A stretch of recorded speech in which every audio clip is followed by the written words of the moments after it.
Kang Dae-ho stood at the viewing port of the transport ship, watching as Draconis Prime grew larger in the window. The planet looked like something from a dream, red skies swirling with golden clouds, black mountains rising like broken teeth from the surface. Above it all floated the massive orbital station, where he would spend the next year of his life. Maybe longer. If he survived. He touched the identification badge on his chest. Professor Kang Dae-ho, Cultural Exchange Program, Earth Representative. The words felt heavy. Humans had only been traveling between stars for about a century. The Dracanthyr had ruled this part of space for 10,000 years. What could he possibly teach them? The docking procedure took another hour. When Dae-ho finally stepped off the transport, the station's artificial gravity felt slightly heavier than Earth normal. Everything around him was built on a massive scale. The corridors were wide enough to drive trucks through. The ceilings soared 30 feet above his head. This place was built for dragons, not humans.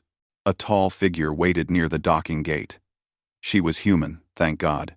She wore the same style uniform as Dae-ho, and her face showed the tired smile of someone who had been dealing with alien bureaucracy for too long. Professor Kang? I'm Shin Borum.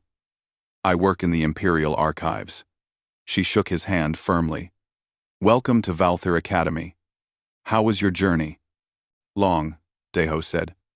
3 weeks in transit gives you too much time to think. About running away? Borum asked with a knowing look. Every single day. She laughed and gestured for him to follow.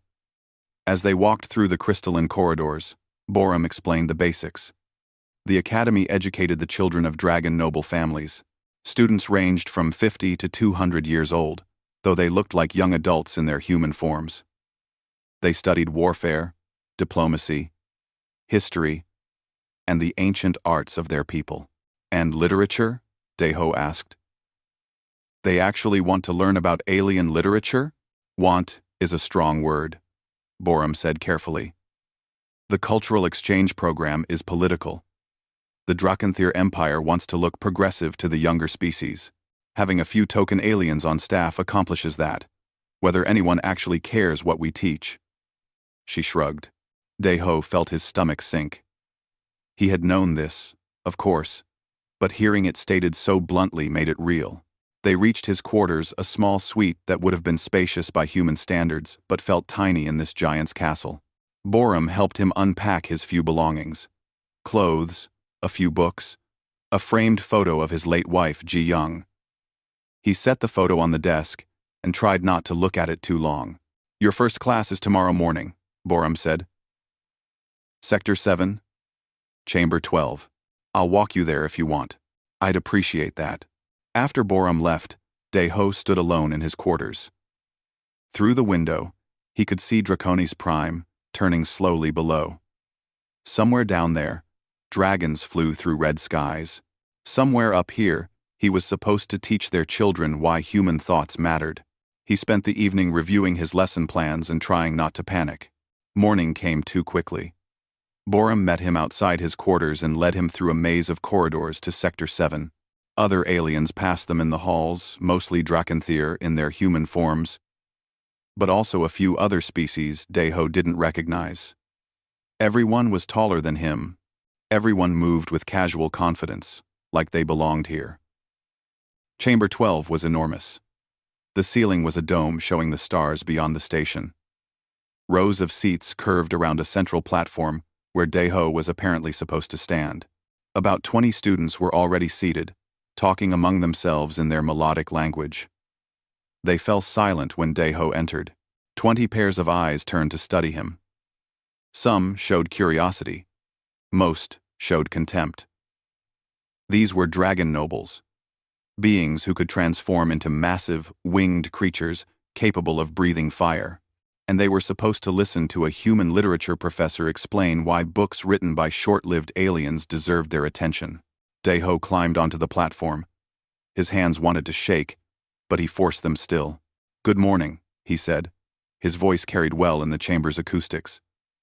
My name is Kang Dae-ho. I'm here to teach alien perspectives in literature and philosophy. Over the next term, We'll explore stories and ideas from species across the galaxy. Not because these ideas are superior to Drakenthir wisdom, but because different perspectives help us see our own truths more clearly. One student, a young man with golden hair and sharp features, raised his hand.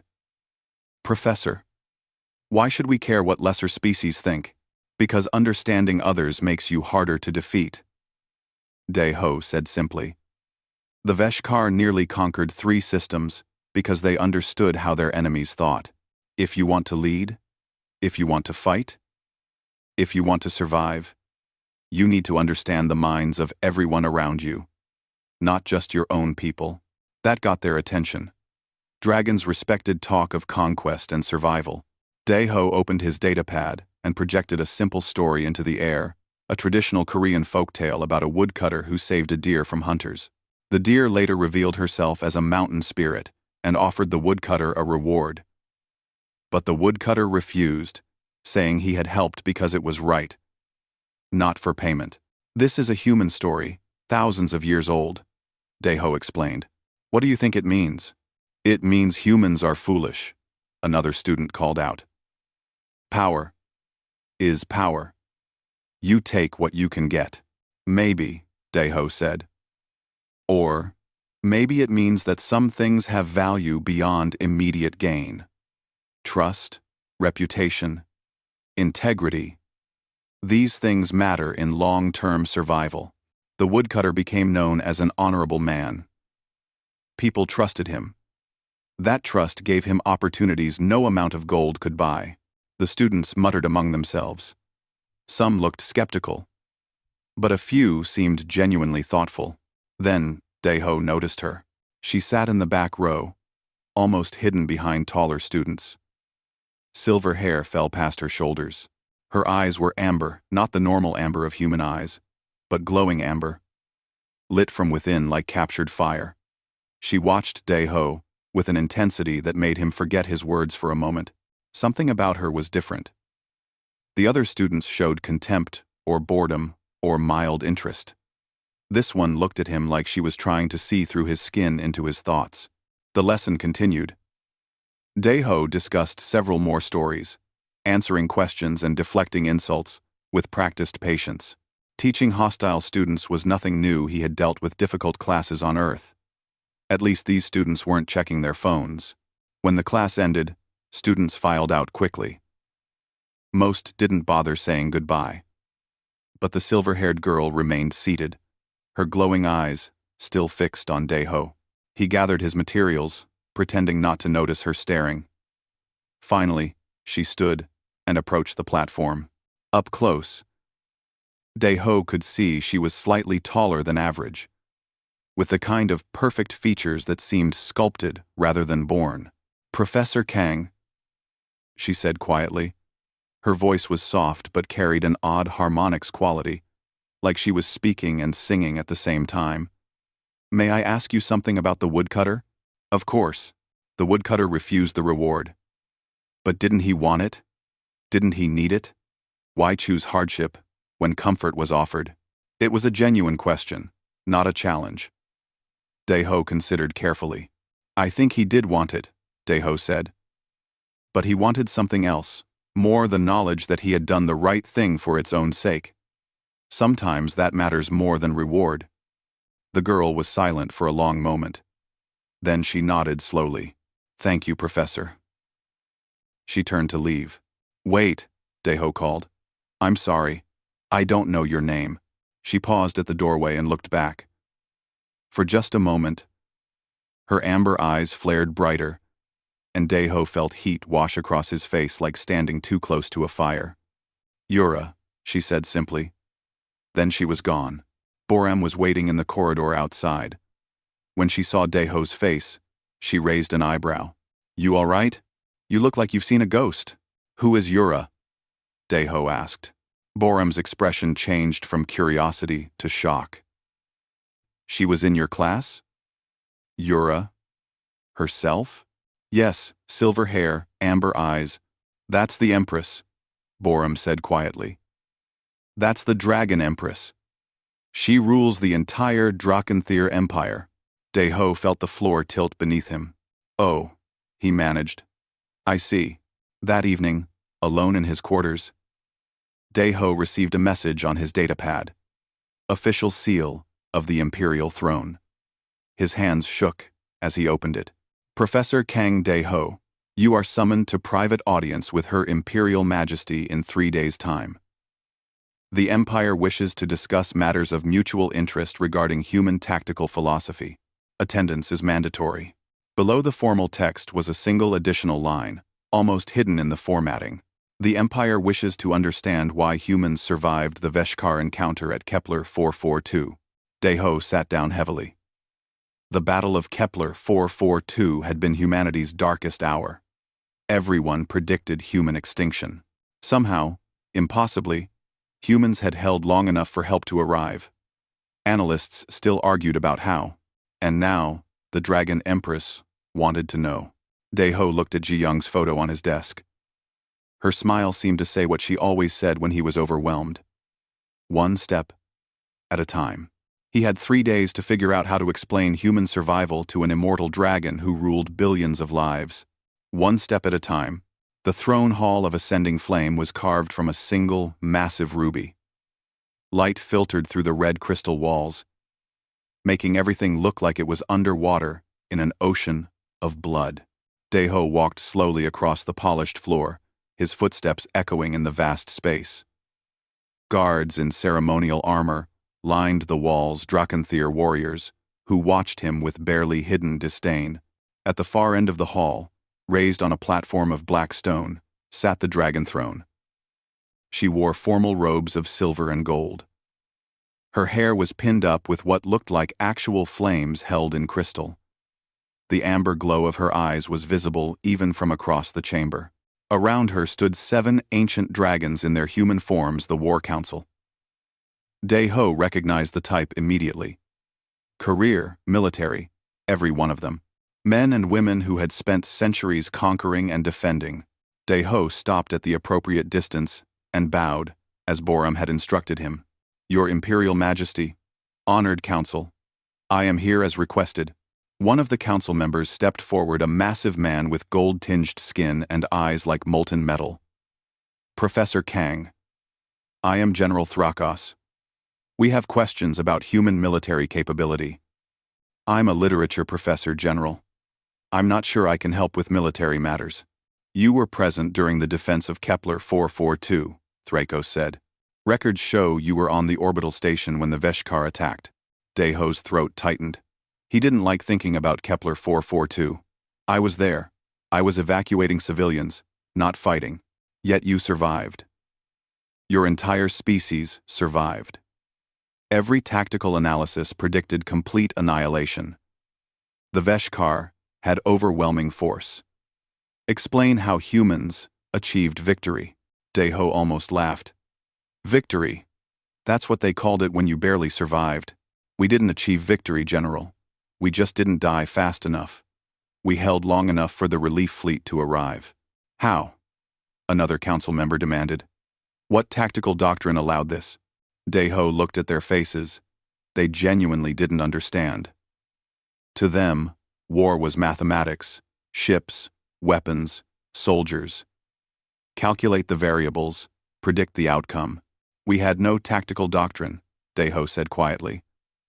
We had desperation.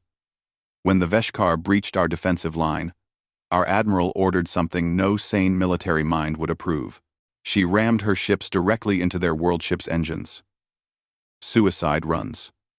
5,000 people died in those impacts, but it damaged the world ship enough to slow their advance. The council members looked shocked. One actually laughed. Suicide tactics? That's not strategy. That's waste. Maybe, Dae-ho agreed. But it worked. The Veshkar didn't expect it. They couldn't comprehend why anyone would throw away lives so freely. That confusion bought us time. You're saying humans survived through ignorance? Thrakos demanded. Through not knowing you were supposed to lose? Dae-ho met his eyes. I'm saying we survived because we were too stupid to accept the inevitable. We didn't know the rules that said we should give up. So, we didn't. Silence fell over the throne room.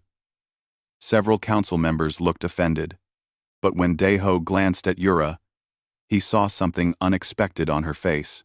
She was smiling. "Thank you, Professor Kang," Yura said, speaking for the first time. Her voice carried easily through the chamber. "Your perspective is valuable. The council and I will discuss these matters further. You are dismissed." Daeho bowed and turned to leave. As he walked across that vast red floor, he felt eyes burning into his back. Not hostile eyes this time, curious ones. Classes continued over the following weeks.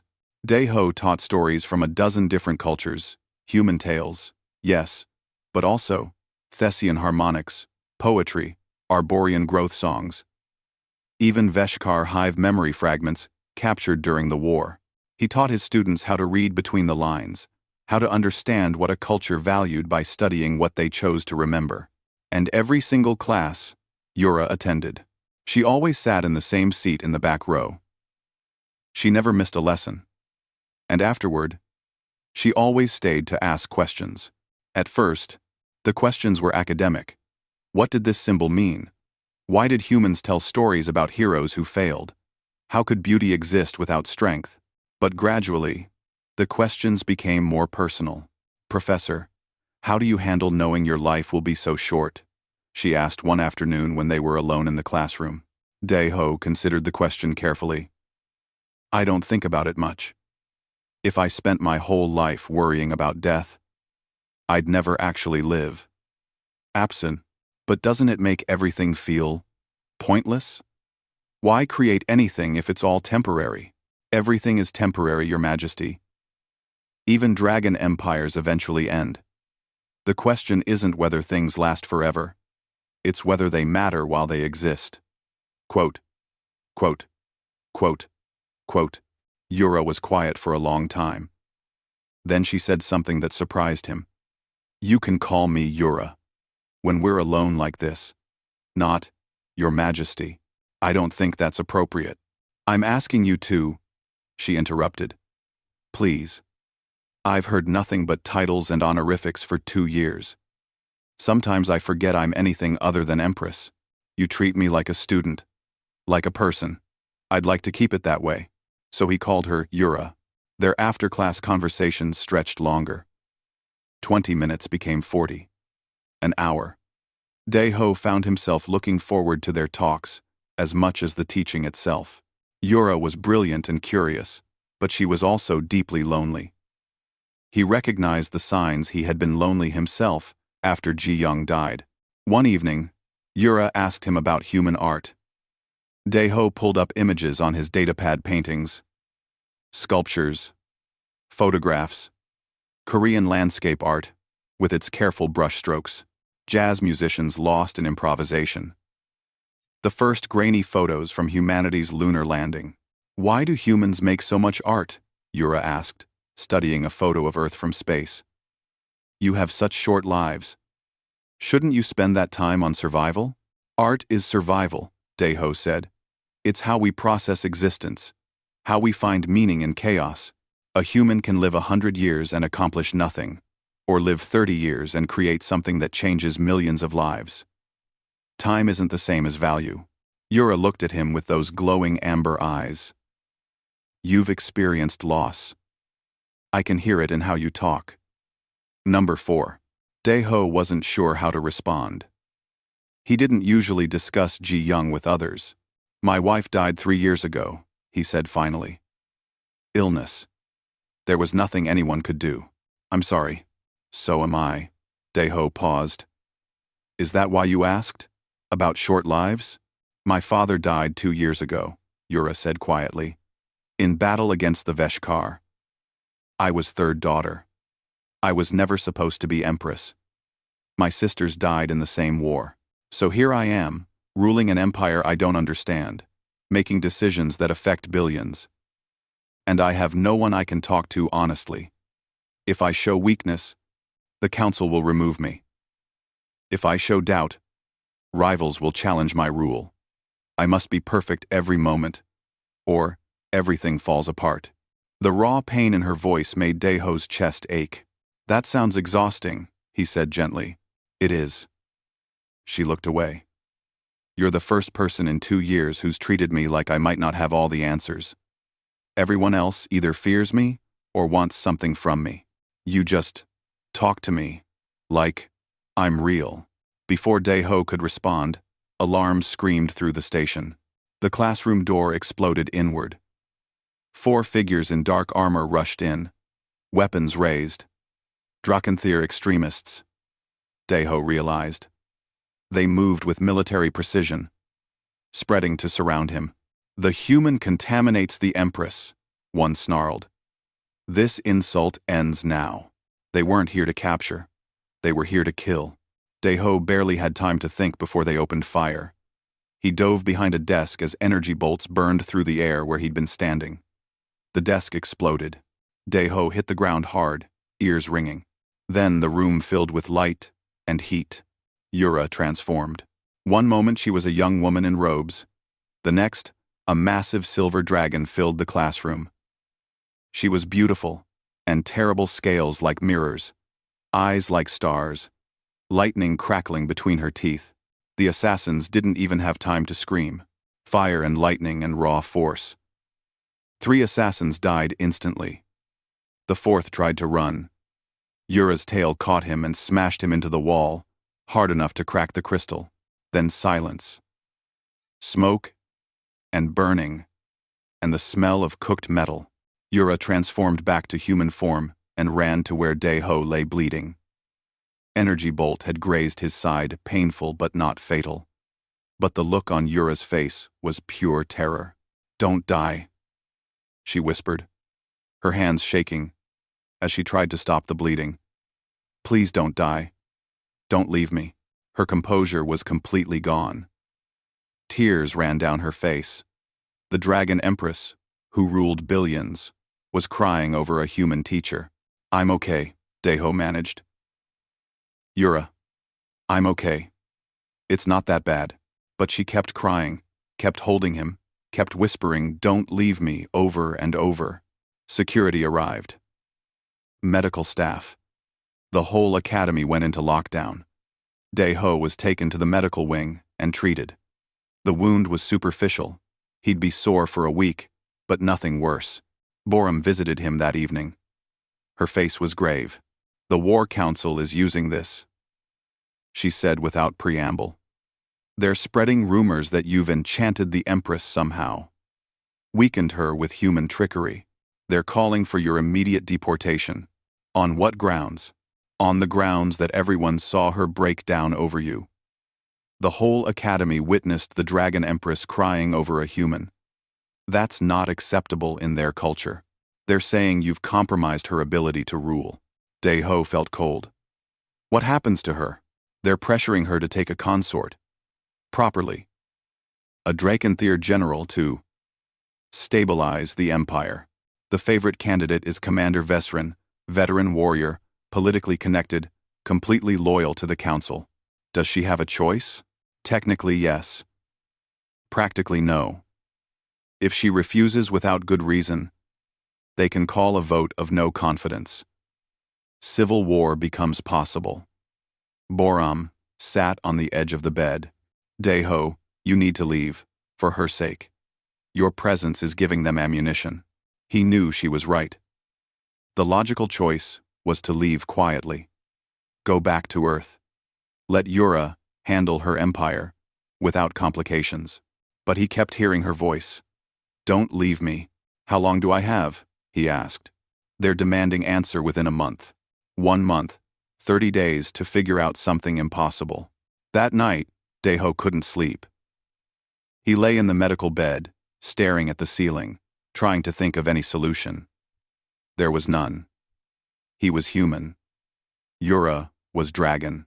Their relationship, whatever it was, becoming threatened political stability. The mature thing would be to end it. At midnight, his door opened quietly. Yura stood there, wrapped in a simple cloak, her face hidden in shadow. I'm not supposed to be here, she whispered. But I had to see you. Yura, I know what the council is saying. I know what they want. And I know you're probably planning to leave, to make things easier for me. It makes sense.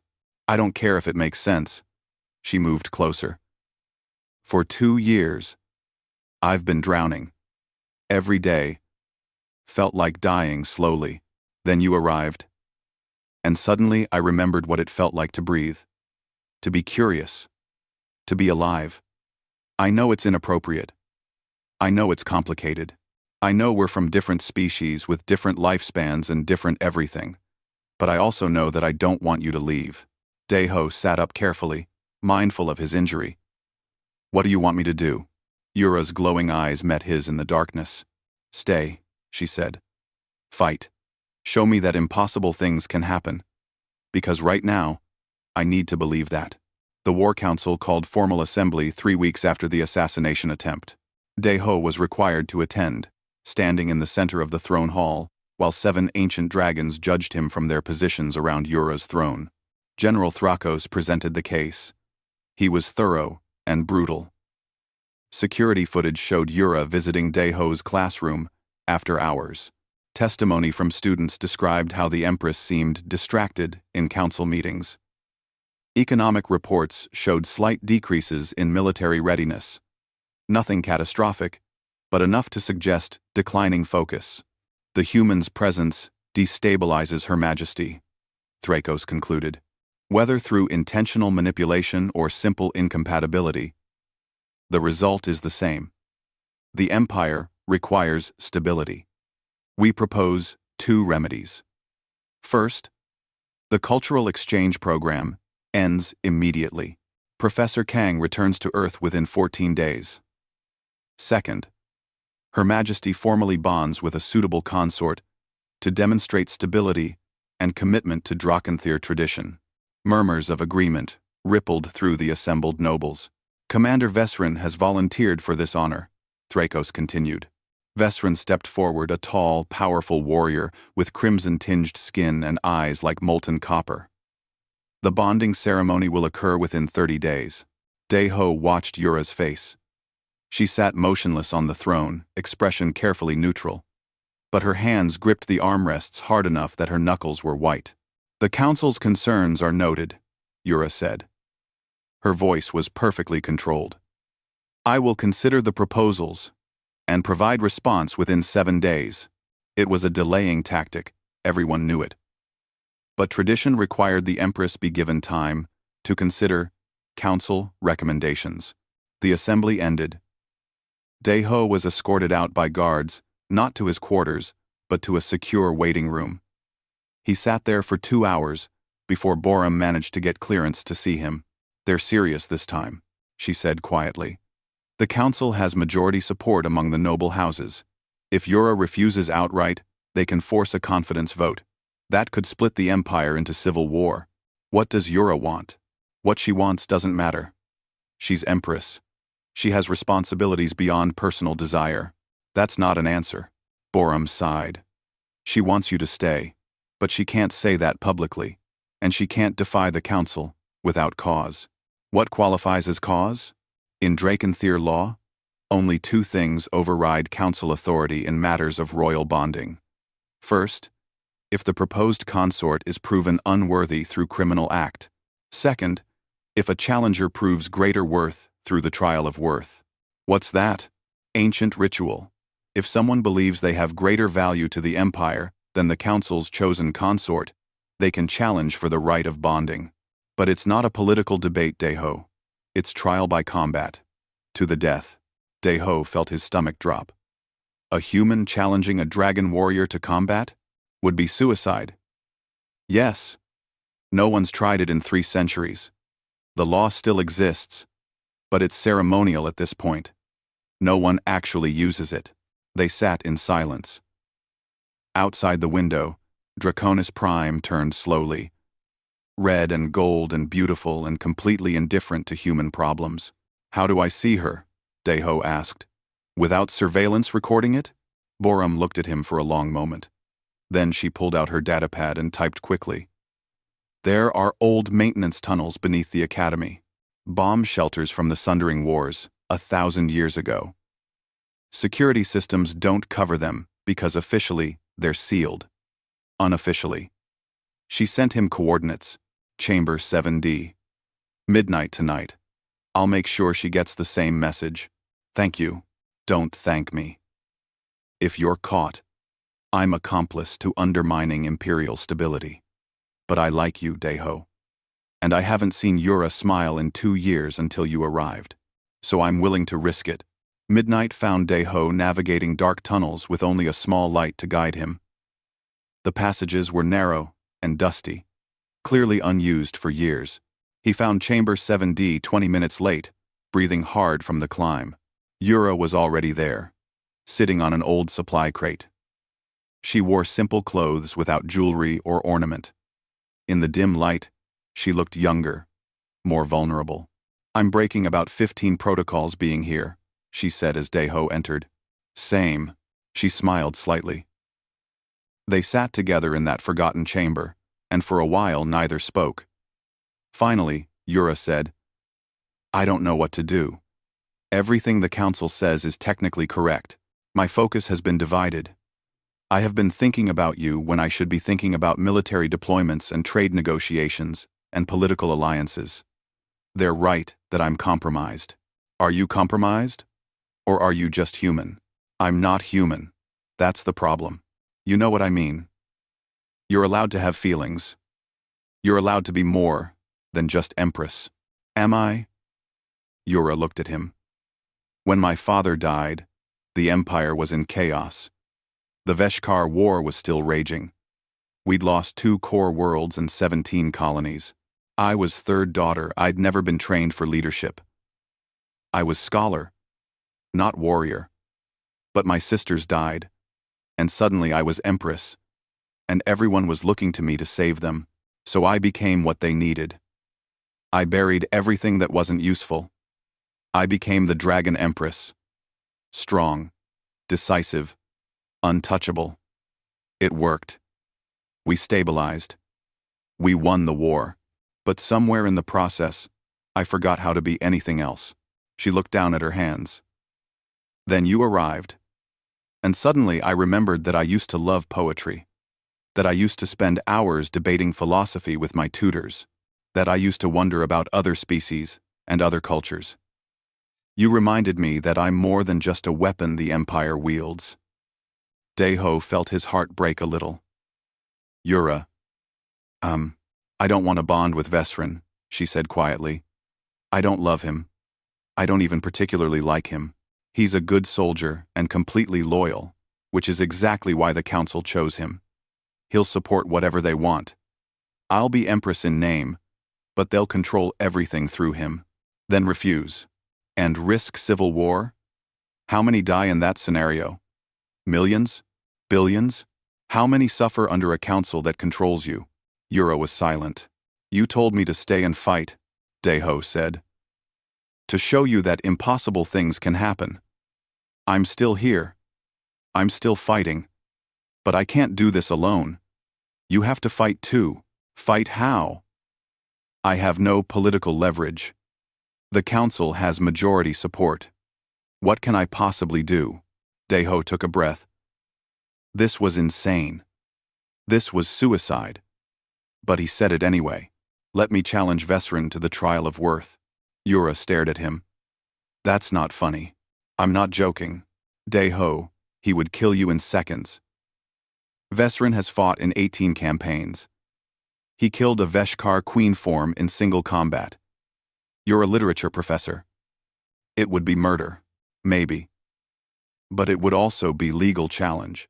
The council couldn't refuse it, without showing they fear it. And it would give us time to find another solution, time to build support, time for something to change, time for you to die publicly while I watch.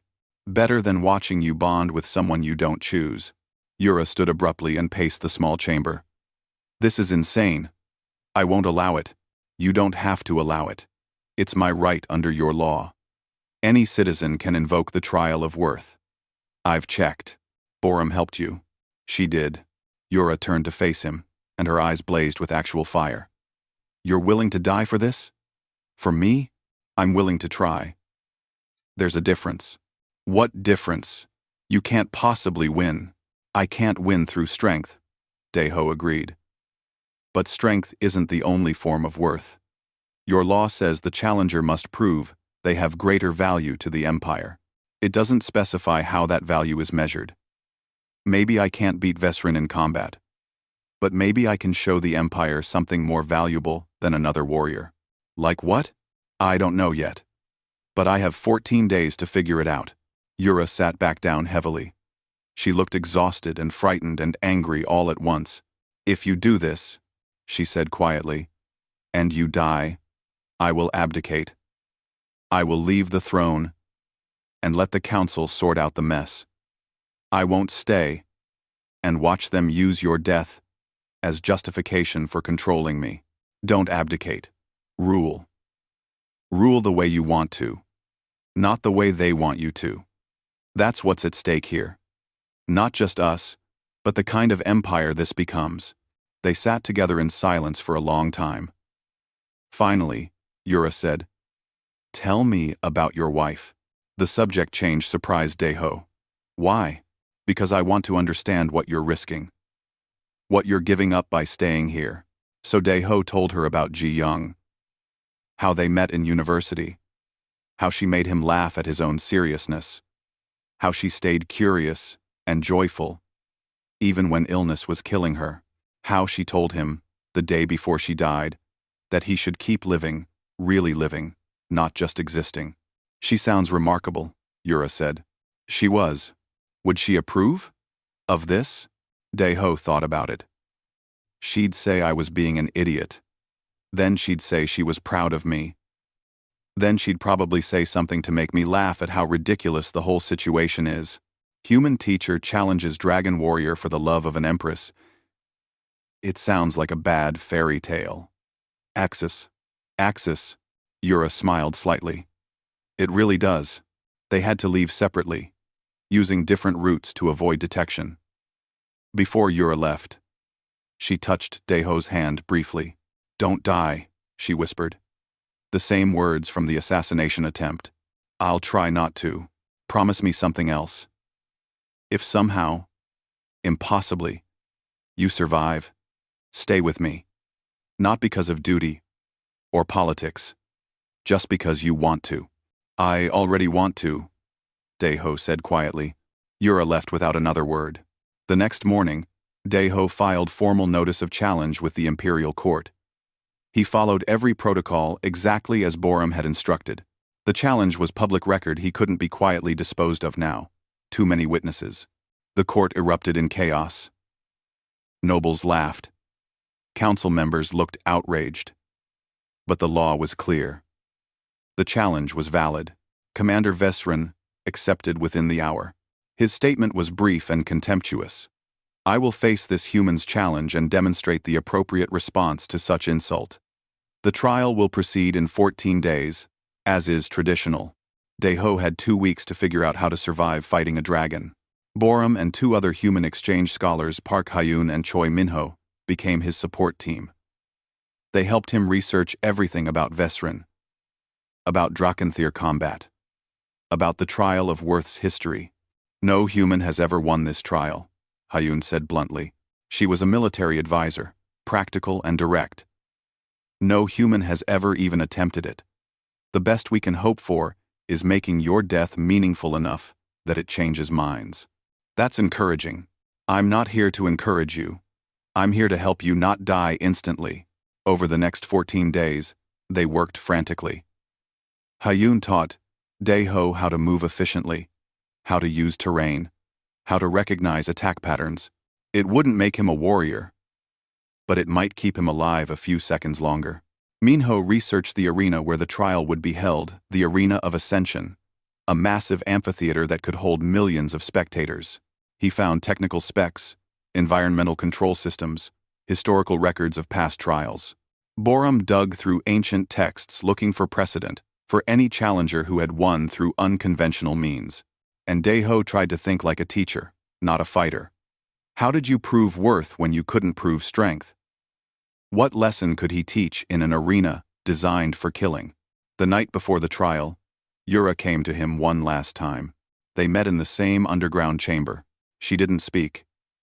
She just held him for a long time. Whatever happens tomorrow, Deho said into her hair, don't give up. The Empire needs you. Not the version of you they've created, but the real you. The one who reads poetry and asks impossible questions. Promise me you'll keep being her. I promise, Yura whispered. I promise to try. They held each other as the hours counted down to dawn and trial and possible death. The arena of ascension was carved into the side of a volcanic mountain on Draconis Prime's surface. Deho stood in the preparation chamber, looking out at the massive amphitheater through a one-way window. Millions of Dracanthyr filled the seats, some in human form, many in their full dragon bodies, wings folded, scales glittering in the red sunlight. 10 minutes, Hayun said. She was checking Deho's equipment one last time, light armor that wouldn't actually stop dragon fire but might deflect claws, communication device hidden in his ear, the datapad strapped to his forearm. Remember the plan? Minho asked. I remember. Deho's voice was steadier than he felt. Lead him through the arena in pattern. Damage the environmental controls in sequence. Make him think it's random panic. Then spring the trap. If it works, Borum said quietly. If it works, Deho agreed. The three humans looked at each other. They had become friends over these weeks. Now they were about to watch him die, or miraculously survive. There wasn't much to say. They're human. They were reted. Thank you, Deho said. All of you. Whatever happens, thank you. The preparation chamber door opened. Guards gestured for him to move. It was time. Deho walked through a tunnel toward the arena floor. Sound grew louder, the roar of millions of voices, the rumble of dragon wings. He emerged into red sunlight and heat that hit him like a physical force. The arena was enormous. 1,000 feet across, ringed with stone pillars and platforms at different heights. Environmental controls were visible as glowing panels set into the walls, systems that could change temperature, gravity, even atmospheric composition. Ancient trials had tested warriors' ability to adapt to any condition. Commander Vesrin was already there, standing at the opposite end of the arena. He wore minimal armor, just enough to follow protocol. His crimson skin almost glowed in the sunlight. Above them all, on a throne carved from black volcanic glass, sat Yura. She wore full imperial regalia, silver robes that caught the light, her hair crowned with crystal flames. Her face was a perfect mask of neutrality. Only someone who knew her would see the tension in her shoulders, the way her hands gripped the throne's armrests. The Trial Master, an ancient dragon with white scales, appeared in holographic form above the arena. The trial of worth begins. Commander Vesrin of the First Legion stands for the War Council's choice. Professor Kang Deho of Earth challenges this selection. Combat continues until one yields, is incapacitated, or dies. Any method is permitted. The trial begins now. The hologram vanished. Silence fell over the millions of spectators. Vesrin transformed. His human body expanded, bones cracking and reshaping. Crimson scales erupted from his skin. Wings unfurled, massive and powerful. His face elongated into a dragon's snout, filled with teeth like swords. Within seconds, a creature the size of a transport ship stood where a man had been. The crowd roared approval. Deho stood still, holding only his datapad, looking impossibly small and fragile. Vesrin didn't immediately attack. His pride demanded theater. He transformed back to human form, standing tall and magnificent, and clearly enjoying the dramatic contrast. You are brave, human. Vesrin's voice boomed across the arena. But bravery without power is simply faster death. What do you hope to accomplish? You cannot harm me. You cannot defeat me. You can only die with whatever dignity your kind possesses. Deho activated his datapad. The arena's holographic systems came alive. Images filled the air above them. Projections from Earth's history. Spartan warriors at Thermopylae. Texan defenders at the Alamo. Korean turtle ships breaking Japanese invasions. Soviet soldiers at Stalingrad. Vietnamese tunnels at Cu Chi. "I'm not here to kill you, Commander," Daeho said quietly, but his voice carried through the arena's acoustics. "I'm here to prove I have greater worth to the Empire than you do. Worth isn't only measured in strength." Then how is it measured?" Vesrin demanded, his voice full of contempt. "Let me show you." Daeho began to speak, narrating the images. He told the stories not as tales of violence, but as stories of why people fight impossible battles. Love of home, protection of family, belief in principles greater than survival. Refusal to let tyranny win without resistance. The crowd grew quiet, listening despite themselves. Then the images changed. Now they showed the HFY War from humanity's perspective. The desperate defense of Kepler 442. The moment when human Admiral Kim Tae-yang ordered her fleet to ram the HFY world ship's engines. Thousands died in those impacts, buying time for others to survive. "You asked me how humans survived that battle," Daeho said, looking up at Vesrin. "Here's your answer. We survived because we understood something your military doctrine has forgotten. The greatest strength isn't in the individual warrior. It's in the willingness to sacrifice yourself for something greater." Vesrin's face twisted with rage. "You dare lecture me? You dare suggest weakness is strength?" He transformed back to dragon form and attacked. Daeho ran. Fire turned stone to glass behind him. Claws shattered pillars. Each near miss was a reminder that one direct hit would end everything. But Daeho had studied this arena for 2 weeks. He knew every platform, every barrier, every piece of cover. He led Vesrin through a specific pattern, left around the eastern pillars, across the central platform, right toward the western barriers. Each time Vesrin attacked, Daeho barely dodged, leaving destruction in specific locations. The crowd watched with confused fascination.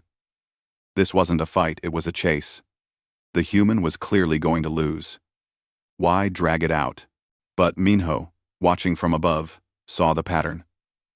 Daeho was leading Vesrin to destroy the environmental control panels in precise sequence. It looked like random panic. It was actually surgical strategy. "He's doing it," Minho whispered to Borum. "He's setting up the cascade." 10 minutes into the chase, Vesrin cornered Daeho on a platform above a channel of flowing lava. There was nowhere left to run. The dragon transformed back to human form, wanting to savor this final moment. "You fought well for your kind, teacher," Vesrin said, walking slowly forward. "But this ends now. Any last words?" Daeho was breathing hard, blood running from a dozen cuts and burns, but he smiled. "Just one question, Commander. In all your centuries of warfare, have you ever asked yourself why you fight? For the glory of the Empire?" Vesrin's response was automatic. "No," Daeho said gently. "That's what you've been told to fight for. But what do you believe is worth protecting?" Vesrin hesitated. The question seemed to actually puzzle him. In that moment, Daeho activated the sequence. The damaged environmental controls triggered a cascade failure. The platform beneath them began to collapse, not catastrophically, but strategically. The stone was falling in a way that would drop them both into the lava channel below. Vesrin's warrior instincts kicked in. He transformed to dragon form to fly to safety. But then he saw Daeho simply standing there, not trying to save himself, just watching Vesrin with calm, sad eyes. If Daeho fell and died, Vesrin won by technicality. But everyone would know the truth, that the human chose death on his own terms, rather than surrender. That Vesrin's victory was hollow. That in the end, the human had more courage than the dragon. Something shifted in Vesrin's ancient eyes. He swooped down and caught Daeho in his claws gently, and carried him to safety on solid ground. The arena fell completely silent. You could have heard a pin drop among millions of spectators. Vesrin transformed back to human form. He stood before Daeho, breathing hard. His expression conflicted. "You could have won," Daeho said quietly. "Why did you save me?" Vesrin was silent for a long moment.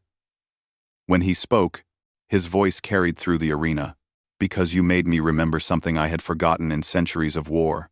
You asked what I believe is worth protecting. He looked up at Yura, on her distant throne, and in that moment, watching you choose principle over survival, I remembered.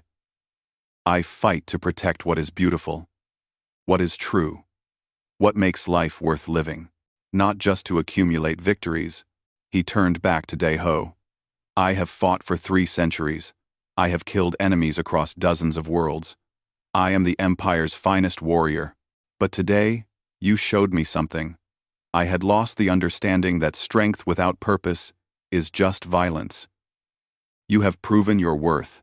Vesrin faced the throne fully and spoke in a voice that shook the arena. I withdraw my claim. The human has proven his worth. Not through my defeat, but through my awakening.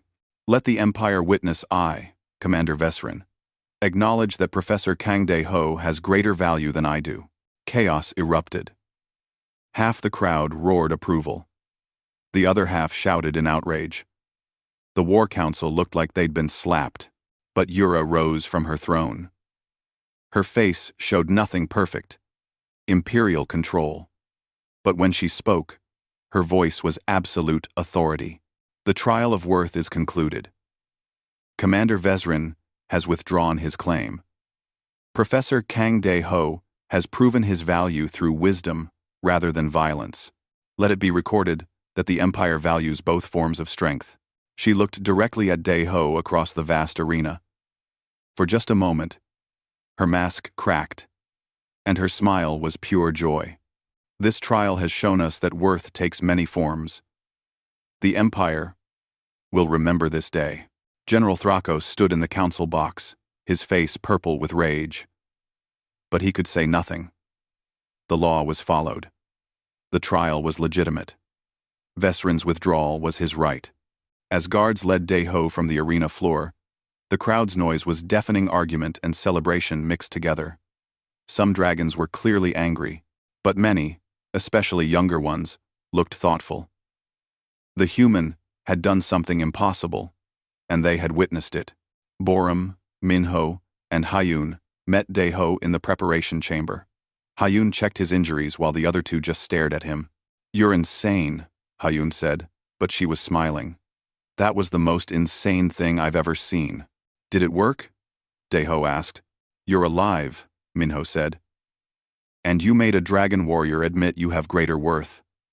I'd say it worked. Borum hugged him tightly. Ji Young would be proud. And probably calling you an idiot. Both. Definitely both. De-ho agreed. The chamber door opened. Guards entered, but not to arrest him. They bowed, slightly. Her Imperial Majesty requests your presence, immediately. De-ho followed them through corridors that seemed endless. His body was starting to register all the injuries, burns, cuts, bruises, exhaustion. But his mind was sharp, alert. They brought him to a small private chamber, not the throne room. Yura was there, alone. The moment the guards closed the door, her imperial mask vanished completely. She crossed the room and kissed him. It was desperate and relieved and joyful all at once. When they finally broke apart, both were crying. You survived, Yura whispered. You impossible, crazy human. You survived. I had good reason to, De-ho said. They held each other for a long time. Outside, the Empire was in chaos. The Council was plotting their next move. Political alliances were shifting. But in this moment, none of that mattered. What happens now? De-ho finally asked. Now we build something new, Yura said. I already promised I would. Good. She smiled through her tears. Because I have plans. Big plans. And I'm going to need a human teacher to help me remember why they're worth fighting for. The Empire did not change overnight. 3 days after the trial, General Thrakos attempted to call a vote of no confidence in Yura's leadership. But Commander Vesrin, now unexpectedly allied with the Empress, stood before the assembled nobles, and made a speech that echoed across every world in the empire. "I fought for 3 centuries believing strength was enough," Vesrin said. "Then, a human teacher showed me what I had forgotten. True strength protects what is worth protecting. It builds, rather than just destroys. If the War Council cannot see this truth, then perhaps the Council itself has forgotten why we fight." He then revealed something that made half the nobles gasp: detailed records of the Council's corruption. Contracts that funneled war profits to Council members. Intelligence reports about the Veshkar that had been deliberately misrepresented to justify continued military spending. Evidence that the Council had prolonged conflicts for financial gain. Thrakos and 3 other Council members resigned within the hour. The vote of no confidence never happened. Yura appointed Vesrin as her new chief military advisor. She also established something unprecedented: a civilian oversight committee, with representatives from multiple species, including humans. The War Council still existed, but it no longer held absolute power. The changes spread slowly but steadily through the empire. Deho continued teaching, but his classes were now attended by students from across the galaxy. Young dragons came to learn about other cultures, but also Thessians, Arborians, even a few brave Veshkar who had defected after their queen forms fell. The academy became a true center of learning, rather than just dragon noble training. Deho started a program he called Small Voices, regular seminars featuring wisdom from younger species, the collective harmonies of Thessian hive minds, the patient gardening philosophy of Arborians, the chaos mathematics of Quill navigators. Each session was broadcast across the empire, and viewership grew steadily. Yura established a new imperial doctrine called measured strength. Military power remained important, but it would be balanced with cultural development, diplomatic innovation, and investment in colony welfare. She called it the strength of small things, recognizing that art, philosophy, and cross-species cooperation had value beyond military utility. The old guard hated it, but the younger generation embraced it with surprising enthusiasm. An entire generation of Drakenthyr had known nothing but war. Peace was exotic and appealing.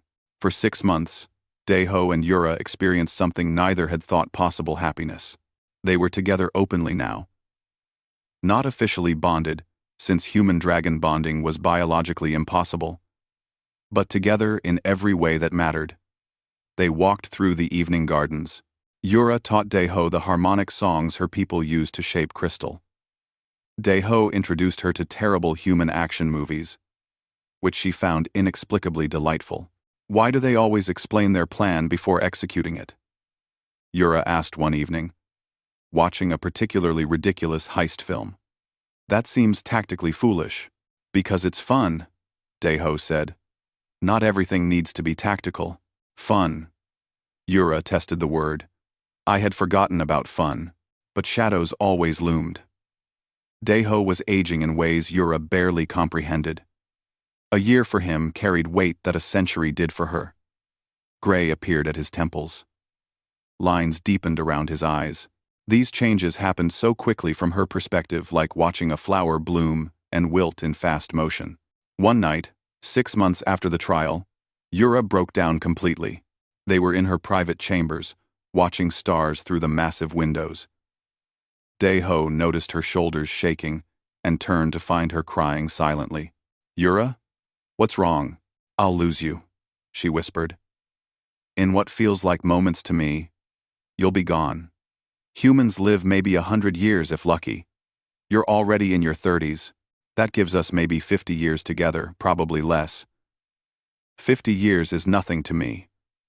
It's a blink. How do I endure watching you age and die while I remain?" Deho pulled her close. "The same way humans do. We love anyway. We cherish what we have, instead of mourning what we'll lose.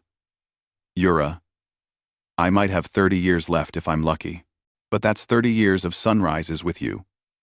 30 years of watching you change the galaxy. 30 years of terrible movies and terrible jokes, and teaching classes, and building something that matters. 30 years is nothing, she sobbed. 30 years is everything, he countered gently. Would you rather I had never come here? No. Never. But it hurts. I know. Love always hurts eventually. That doesn't make it less worth having.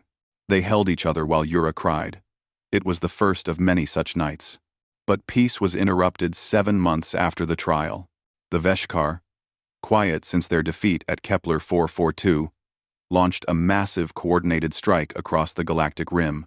Dozens of worlds were hit simultaneously, 3 Dracanthyr colonies, 2 human outposts, a Thessian hive world, and an Arborian forest planet. The attacks were surgical and devastating. The Veshkar had learned from their defeats. They adapted. Emergency meetings filled Yura's schedule. The remaining War Council members demanded immediate full-scale retaliation. Mobilize every fleet. Strike the Veshkar home systems with overwhelming force. Total war. Deho attended the council meetings now, as Yura's cultural advisor. He watched the generals argue for escalation and saw the trap clearly. Total war is what they expect, Deho said quietly during a break in the meeting. The Veshkar have hive intelligence. They learn from every encounter. If we do exactly what they predict, they'll be ready. Number 4. Deho. What's the alternative? Yura asked. They're attacking our worlds. We must respond. Respond, yes. But not the way they expect. What if, instead of a Dracanthyr crusade, we built a true coalition? Multiple species working together, each contributing their unique strengths. General Vazrik, one of the few council members who hadn't resigned, laughed. Coalition?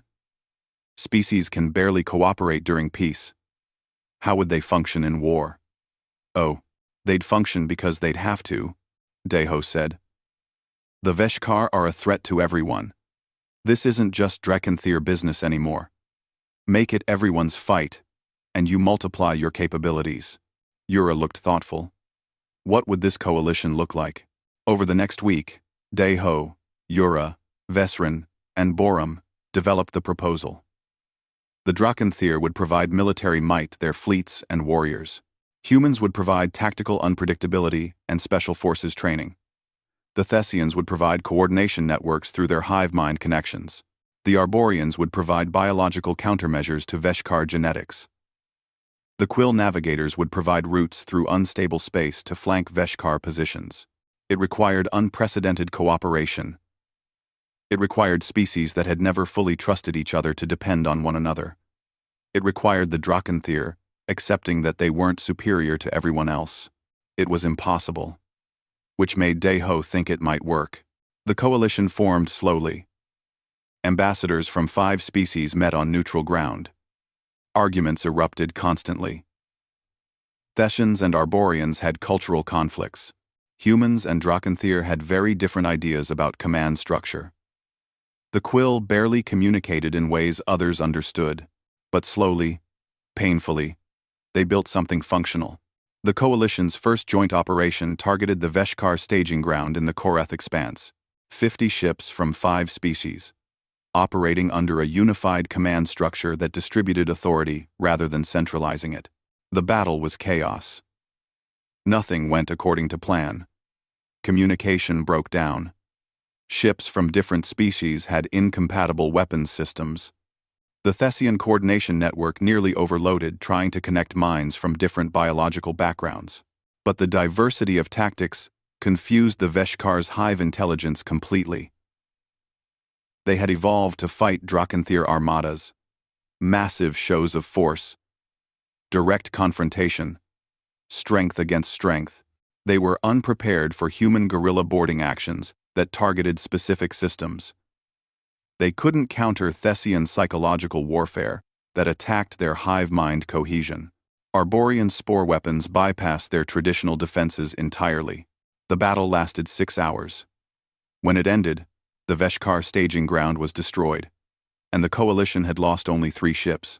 More importantly, something unexpected happened during the battle.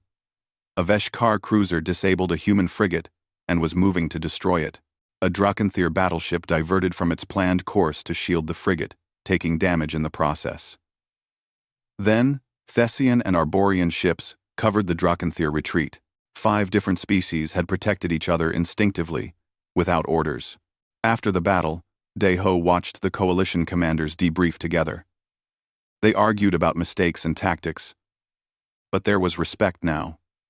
They had bled together. That created bonds stronger than any treaty. It worked, Yura said quietly, standing beside him in the observation deck. Your impossible idea worked. It's just beginning, Deho said. One battle doesn't make a coalition permanent, but he was wrong about that. The coalition's success sparked something across the galaxy. Other species asked to join. Within 3 months, 12 species had formal membership. Within 6 months, the coalition had become a political entity as important as any empire. Wars still happened, but they were smaller, more surgical, less apocalyptic. The coalition's existence meant conflicts could be mediated before they became existential. The Dracanthyr Empire didn't fall. It evolved. Yura ruled not as a warrior empress, but as a diplomat, a bridge builder.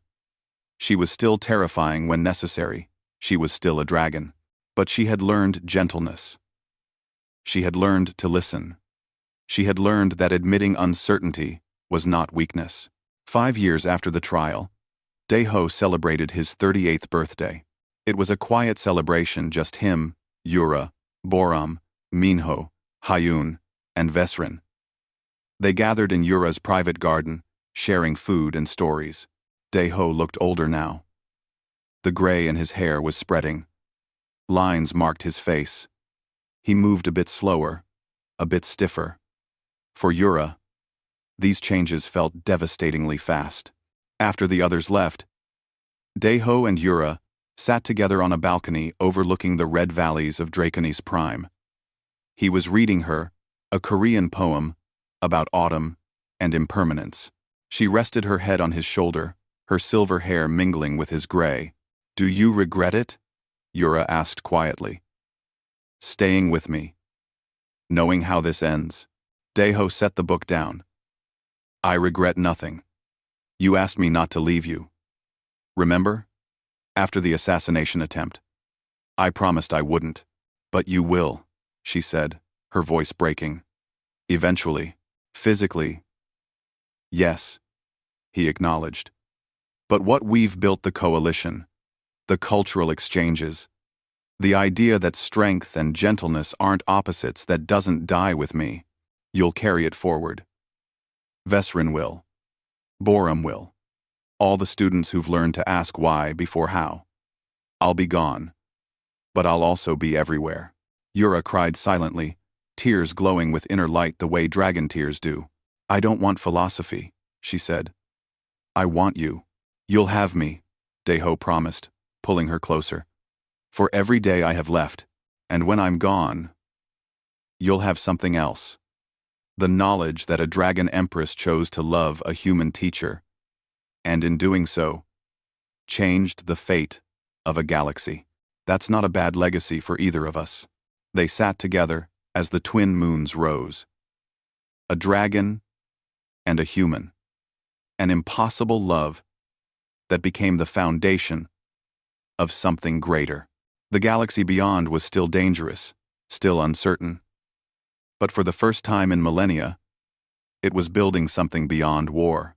And far below, in a classroom at the academy, Boram began her evening lecture on comparative mythology. Her class was mixed: species, dragons, and humans, and Thessians, and others.